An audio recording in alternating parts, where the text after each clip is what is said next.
Miss Millennial Philippines 2019 is brought to you by Potency, Mega Sound Smart Pro Videoke, Philippine Airlines, Efficacent Oil, and Nescafe Creamy White.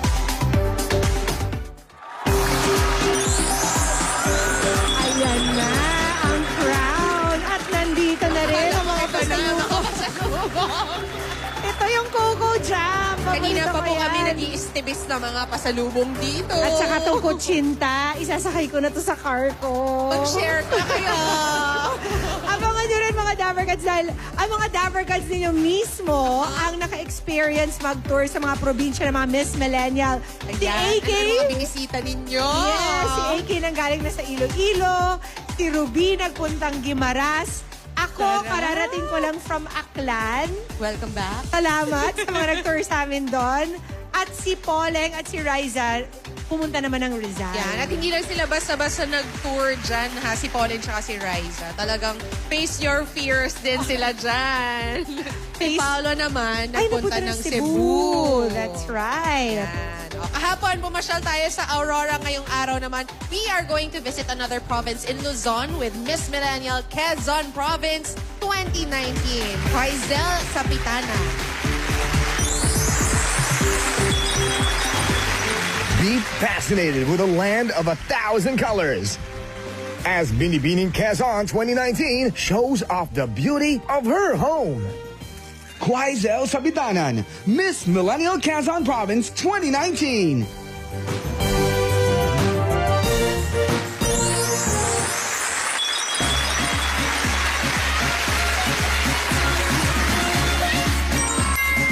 Mabuhay and hello, Dabarkads! Having the largest land area in the Calabarzon region, Quezon is a naturally beautiful province enriched with agri-products, local delicacies, and nature-inspired destination. So what are you waiting for? Go on! Let's go to Quezon! I'm Quaizel Ayala Sapitana, your Miss Millennial Quezon Province 2019!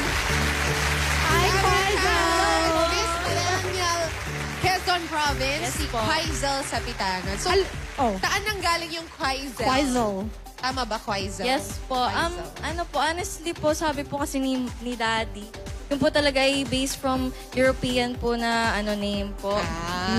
Si Quaizel ay second year college taking up BS Biology. Biology. Tama yung sinabi mo largest land area. Opo, ang Quezon po Quezon. talaga. Oo, kasi minsan merong 2 hours na biyahe, nasa Quezon ka na. Pero Yes. meron din namang 6 hours, nasa Quezon ka pa rin. Totoo, ang layo. Ang lawak kasi. Ano ba yung pinakamalapit na town or city? Yung unang-unang mong Sa mararating? Maynila, oo. From Manila. Ano po, pwede pong Chaong pag Chaong. kayo po ay pag kayo po ay pupunta sa, or kaya ang ruta nyo po is sa Batangas po ang, or Okay. the Star Tollway po. Yes, Yes po. Then Chaong, then Gano'ng katagal yun? Mga 2 oras lang, di ba? Opo, 2 2 to 3 hours po, Okay. ganon. Eh, yung Dolores pinakamalayo Chaong. naman. May ibang Ay. ruta pa ba? From papunta ng Quezon? Yun nga po, via bus po. Sa Star LRT Toll. Buendia Oo. po. Yes po, doon po Ano naman mag-aabang. yung pinakamalayo? Ang pinakamalayo At po saka is ilang yung oras? mga Polillo Islands po, mga humalig po na sobrang kaganda po. We have those golden and white sand beaches po talaga. Pero ilang oras ang biyahe papunta Ano po, doon? parang feeling ko po hindi enough yung one day para hindi po, I mean, yung kung pupunta kayo doon ng one day, parang kalahati lang nun is traveling, tapos Biyahe. kalahati parang tutulog ka na lang. Okay. Pahinga ka na Opo. muna, tapos Yes kinabukasan po. ka na mag-explore. Yes. Quezon is known as the land of 1,000 colors. Yes, Bakit? Quezon is a land of 1,000 colors because we have 2 reasons po.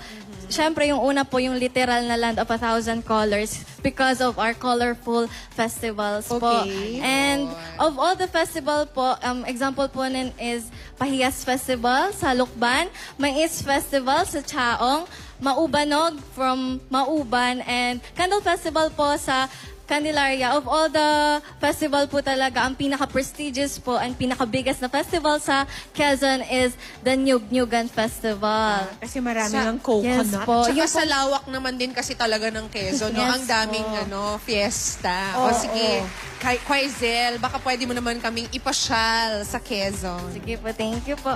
Known as the Metropolitan Manila's Gateway to Southern Luzon and Bicol region and known as the land of 1,000 colors. Dabber Cats, let me share to you what Quezon has more to offer.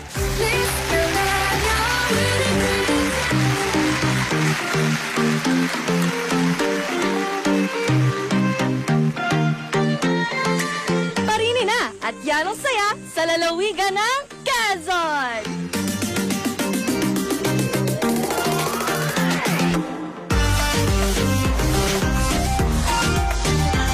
Isa sa mga features ng particular ancestral house na to, pwede mong itry yung mga makalumang kasuotan. So, tara, try natin! Dabber Cats! Picture, picture!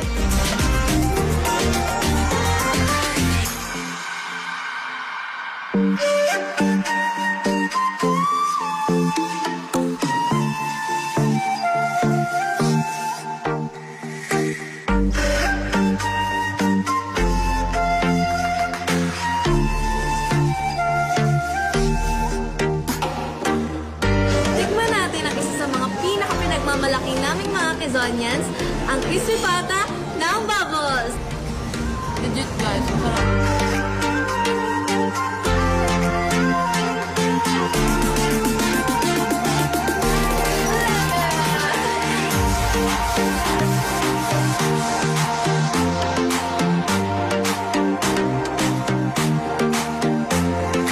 I-enjoy natin ang kakaibang dining experience dito sa Air Summit Gourmet.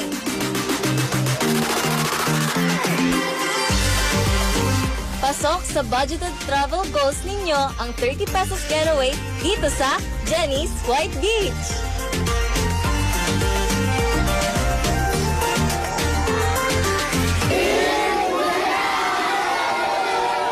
I'm Quaizel Ayala Sapitanan, your Miss Millennial Quezon 2019. Siguradong mag-e-enjoy kayo sa aming probinsya. Kaya't go on! Let's go to Quezon!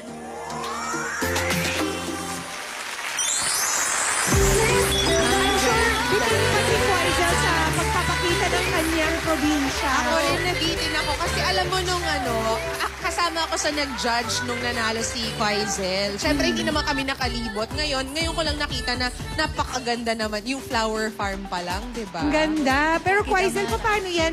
How many days dapat ang isantabi ng isang turista para Pag lang... pumunta ng Quezon. Oo, para lang makita yung mga worth it places sa Quezon. Ano po, kung balak niyo po talagang puntahan yung mga all the tourist spots po sa Quezon, days and weeks will not be enough po. So kung ako sa'yo, simulan mo na ngayon. Punta ka na ngayon. Isang linggo ka Napakalaki po. doon. Yes Ganyan. po. Pero yun lang yung mga highlights ng tour ni Quaizel. If you want to know more, nandun sa Facebook page ng That's right. Eat Bulaga. Makikita niyo yan dyan. So, mapunta na Quaizel, tayo kung gaano karaming lalawigan sa Quezon. ganun din karami ang Ang pasalubong! Kulang pa po yan. Quaizel, ano yung top 3 na pasalubong na dapat matikman pag pumunta ng Quezon? Bukod sa kinakain ni Alan Kay. Ang sarap ng puto nila.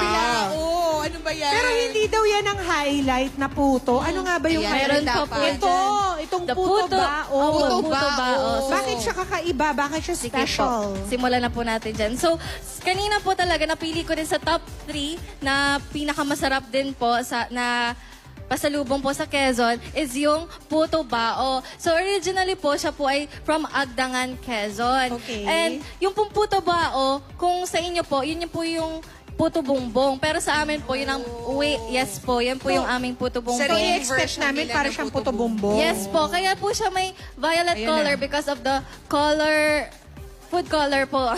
Hindi masarap kung kwentuhan lang di ba? Kaya Then, talagang Tinikman lang. experience. Then gawa din po siya sa sticky rice. Sticky rice. And sa loob po nun is may bukayo, which is a coconut Oh my ano po talaga. May Yes surprise inside. Yeah, so hindi mo na kailangan ng nyog or ano. Opo. Nandun na pala siya. May Alan Kay, filling. tikman mo din yung longganisang lukban. Hindi. Yung longganisang lukban. Masarap yan. Eh, syempre hilaw pa yan. Niluloko nyo ako. Akala ko papatulan mo kahit hilaw. Ano to? eh. Iluluto pa yan. Oh, maliban sa puto ba o Quaizal, ano pa? Ayan, sakto po ang sabi ni Ate Pia kasi yung second naman po na napili ko is ang longganisang lukban. So, very compare po popular. dun sa mga common na sweet longganisa na alam natin, ito pong longganisang lukban, syempre originated from Lukban, Quezon. Siya po ay merong garlic taste but at the same time, strong sour taste din po. And perfect din po siya sa mga garlic rice, fried egg, and syempre po, Masarap suka. dyan yung mantika, sinasabaw mo dun sa kanin. Fly lies. Ay, ano naman yung pinagong? Ayan. Nakita ko yan dito. Pinagong. Ito, pinagong. Pag may kaaway ka, tapos sabi nila batuhin mo ng tinapay, ito yung pambato mo kasi may masasaktan. Bakit special ang pinagong? So, ang pinagong po is originally from Sariaya, Quezon. And pinagong, siya po ay meron po siyang resemblance sa turtle or pagong, kaya po pinagong. Because this is traditionally turtle-shelled sweet bread that is crispy on the outside but soft and chewy in the inside. So, yun po. Okay. Naglalaway na ako. Hindi pa dyan natatapos. Ano tong nasa likuran natin na Yes gown po, na Oo ito? nga yung gown. Ito naman pong gown na to is talagang isa po siyang gawa po siya sa coconut shells particularly. Ayun, kasi nga maraming coconut sa ano. And ito pong costume po na ito is pinifeature din po, lalo na sa prestigious festival din po namin na Nyug-Nyugan Festival. So, konting trivia lang po, yung Nyug-Nyugan is based from the two words. Nyug means, syempre, coconut, and Yug-Yugan means move to the beat. Ibig sabihin po nun, therefore, it is an amalgamation of agricultural heritage, but at the same time, the perfect Quezonian cheer. Ang galing ni Quaizin. Oo nga. Daming alam. Hawak ka lang talaga to. Thank you sa mga kababayan ni Miss Millennial Quezon Province, Quaizal, para sa mga pasalubong. Thank you Lalo na po po. sa tourism at local government ng Quezon Province. Very good ka doon, Thank you po. Quaizin. Thank you so Halatang much mahal na po. mahal mo talaga yung probinsya. Quezon, yes. Kaya i-follow niyo po si Miss Millennial Quezon Province sa kanyang social media accounts to know more about her province. At may regalo kami para sa'yo mula naman sa mga kasama namin na Kami galing naman. ng Miss Millennial Philippines. Katulad na? May gift pack ka from Potency, the beauty of community. Meron pa rin videoke player from Megasound Smart Pro Videoke.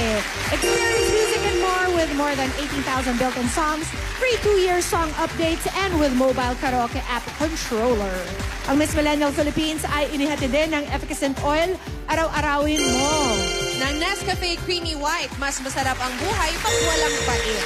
At ng Philippine Airlines. Fly with Philippine Airlines, the heart of the Filipino. Maraming salamat din po sa H&M Clothing. Quaizal, imbitan mo na ating mga Dabarkads na bisitahin ang iyong probinsya. Dabarkads, Dabarkads, nabitin ba kayo sa aking pinakita? Pwes, tara na't pumunta sa aking probinsya. Kung pupunta man kayo, days or weeks will not be enough to experience all of the tourist spots in Quezon Province. So if I were you, simulan mo na ngayon. Isang buwan daw kayo. Maraming salamat, Quaizal. Miss Millennial Quezon Province. Ayan, take it in Boston. Once again, Quaizal sa Pitanan. Bukas, uy, Luan, pupunta tayong Ilocos Norte. Mga kababayan namin ni Tita Oo. Ruby.